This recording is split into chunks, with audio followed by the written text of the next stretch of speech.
જોવું છે કોણ મારી હાંડી લઈ જાય છે રાત્રે ફરી એ જ અવાજ આવ્યો ઠણ ઠણ ઠણ આ વખતે આખા ઓરડામાં સફેદ પ્રકાશ ફેલાયો એક સફેદ ઘોડો ઓરડાની વચ્ચે ઊભો હતો તેની ઉપર દિવ્ય પ્રકાશમાં રામાપીર દેખાયા લાદાજી કંપવા લાગ્યો રામાપીરે શાંત અવાજમાં કહ્યું જે ધન ગરીબોના હકનું હોય એ ધન ક્યારેય આ જગ્યાએ ટકતું નથી એટલું કહી સોનાની હાંડી ફરી હવામાં ઊંચી ઉડી અને ગાયબ થઈ ગઈ બોલ રામચંદ્ર ભગવાનની જય કૃષ્ણ કનૈયા લાલ કી જય સત્ય સનાતન ધર્મની જય હનુમાનજી મહારાજની જય રામાપીરની જય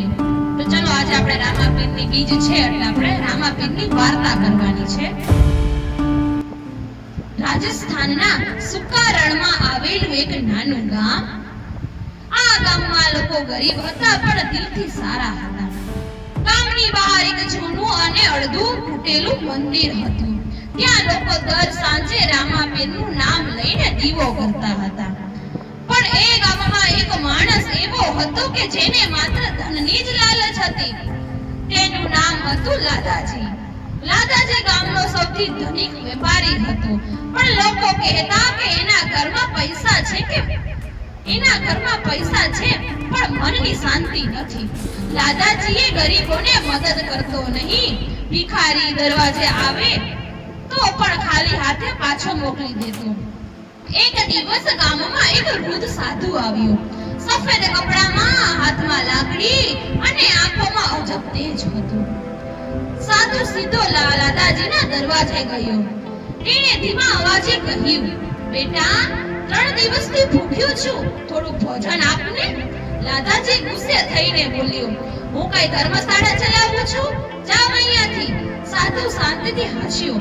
ધનનો ગર્વ માણસને અંધ બનાવી દે છે આટલું કહીને સાધુ તો ચાલ્યો ગયા પણ જતા તેમણે પાછળ વળીને એક વાત કહી આજ પછી તારું ધન તને સુખી નહીં આપે એ રાત્રે અજબ ઘટના બની રાત્રે 12 વાગ્યા લાદાજી ઊંઘમાંથી જાગી ગયો ઠણ ઘરમાંથી ઘંટડી જેવો અવાજ આવતો હતો તે ડરી ગયો ધીમે ધીમે તે પોતાના ખજાનાના ઓરડા તરફ ગયો દરવાજો ખોલતા જ તેની આંખો ફાટી ગઈ ખૂણામાં રાખેલી સોનાની મોટી હાંડીમાંથી અજવાળું નીકળતું હતું અને હાંડી પોતાને જાતે હલતી હતી લાદાજીનો તો શ્વાસ અટકી ગયો અચાનક હાંડી જમીન પરથી થોડી ઊંચી થઈ અને પળવાળમાં તો તે ગાયબ થઈ ગઈ લાદાજી બૂમો પાડવા લાગ્યો મારી હાંડી મારી સોનાની હાંડી મારી સંપત્તિ ક્યાં ગઈ આખું ગામ દોડી આવ્યું પણ હાંડી કાઈ ન મળી બીજે દિવસે લાદાજીએ ઘરમાં ચારે તરફ રક્ષકો બેસાડ્યા દરવાજા બંધ બારી બંધ તે બોલ્યા આજે જોવું છે કોણ મારી હાંડી લઈ જાય છે રાત્રે ફરી એ જ અવાજ આવ્યો ઠણ ઠણ ઠણ આ વખતે આખા ઓરડામાં સફેદ પ્રકાશ ફેલાયો રક્ષકો ડરીને ભાગી ગયા અને લાદાજીએ તો પોતાની આંખે જોયું એક સફેદ ઘોડો ઓરડાની વચ્ચે ઊભો હતો તેની ઉપર દિવ્ય પ્રકાશમાં રામાપીર દેખાયા લાદાજી કંપવા લાગ્યો રામાપીરે શાંત અવાજમાં કહ્યું જે ધન ગરીબોના હકનું હોય એ ધન ક્યારેય આ જગ્યાએ ટકતું નથી એટલું કહી સોનાની હાંડી ફરી હવામાં ઊંચી ઉડી અને ગાયબ થઈ ગઈ બીજે દિવસે ગામના ગરીબ લોકો ઘરની બહાર અચાનક સોનાની મોહરો મળી આવવા લાગી કોઈના ઘરમાં અનાજ આવ્યું કોઈના ઘરમાં દવા આવી કોઈની દીકરીઓ લગ્ન માટે પૈસા આખું ગામ ચકિત થઈ ગયું લોકો કહેવા લાગ્યા આ રામાપીરનો ચમત્કાર છે લાદાજી સમજી ગયો કે આ કોઈ સામાન્ય ઘટના નથી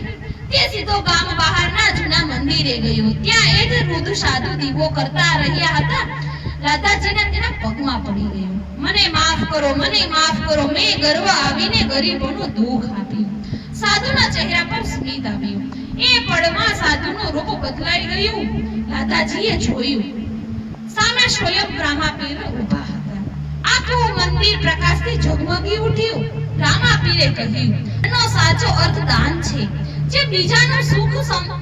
બીજાનું દુઃખ સમજે છે એ જ સાચો ધનિક છે. અને પળવાળમાં તેઓ દ્રશ્ય થઈ ગયા. એ દિવસે પછી લાદાજીએ સંપૂર્ણ બદલાઈ ગયો. તે ગરીબોને ભોજન કરાવતો, મંદિરે બનાવ્યું અને દર અમાસે ગામમાં દાન કરતો. પણ ગામના લોકો આજે પણ કહે છે, અમાસની રાત્રે ક્યારે લાદાજીના જૂના મકાનમાંથી ઘંટડીનો અવાજ આવ્યો, ઠણ ઠણ ઠણ, અને થોડા ક્ષણમાં તે સોનાની હાંડી અજવાળામાં દેખાઈ, પછી અચાનક ગાયબ થઈ ગઈ. બોલો રામા પીરની જય. જો અમારો વિડિયો તમને પસંદ આવ્યો હોય તો લાઈક, શેર, સબસ્ક્રાઇબ કરવાનું ના ભૂલતા.